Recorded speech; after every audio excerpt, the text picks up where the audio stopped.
First of all, I want to apologize for this facilities. There was a misunderstanding on my part between me and the librarian, so I didn't get to use the rooms that I wanted, but we're going to make do with what we have. We're going to be talking about growth hormones in beef and the effects that they have on the consumer. Growth enhancing hormones are being added to cattle that are being slaughtered for beef. These hormones have residual effects on the consumer.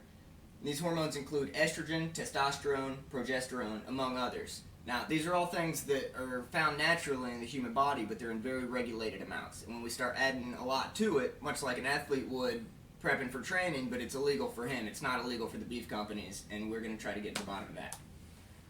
Estrogen. Oestrogens or estrogens are a group of compounds named for their importance in both menstrual and estrous reproductive cycles. They are the primary female sex hormones. Testosterone is a steroid hormone that stimulates the development of males' secondary sexual characteristics, produced mainly in the testes, but also in the ovaries and adrenal cortex. So you will find some of it in the female body naturally, but not nearly like you would in the males. Progesterone is a steroid hormone released by the corpus luteum that stimulates the uterus to prepare for pregnancy. All right. It's also used to spur the production of both estrogen and testosterone in the body. What can they do? Estrogen in males. High estrogen levels in men contribute to prostate cancer and heart disease, as well as gynecomastia, which is enlarged breast growth in men.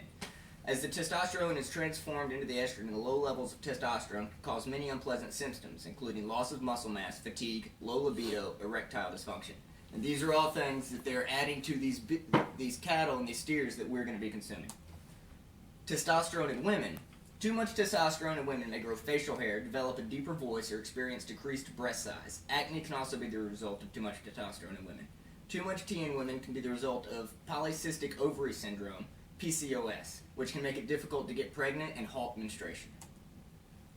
Excess estrogen and testosterone in our children.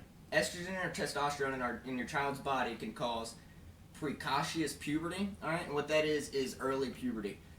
Studies are finding girls are hitting puberty these days around 7 and 8 years old, all right? And that's 10 years lower than what we were looking at 4 or 5 decades ago.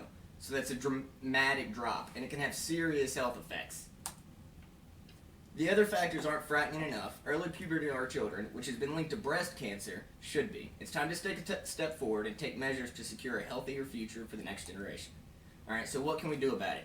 Organic foods. We can eat organic foods. Consuming organic foods not only promotes a healthier alternative to genetically enhanced beef that's found in your fast food industry and in most grocery stores, but it's going to boost the local economy. These local economies and these local agricultural businesses, over time, this boost can build up enough to offset the loss that we would hit in our international trade market with the international trade of these enhanced beefs. We would have to cut that off if we went completely organic across the country. That would upset some other countries that we might deal with. All right, but if we're looking for a healthier future for our children, it's totally worth it.